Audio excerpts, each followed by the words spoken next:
Rain by Edward Thomas.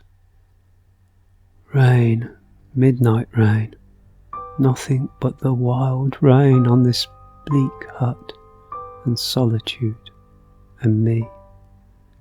Remembering again that I shall die, and neither hear the rain nor give it thanks for washing me cleaner than I have been since I was born into this solitude.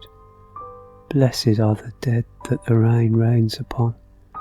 But here I pray that none whom once I loved is dying tonight, or lying still awake, solitary, listening to the rain, either in pain or thus in sympathy, helpless among the living and the dead, like a cold water among broken reeds, myriads of broken reeds, all still and stiff, like me who have no love, which this wild rain has not dissolved, except the love of death, if love it be towards what is perfect and cannot, the tempest tells me, disappoint.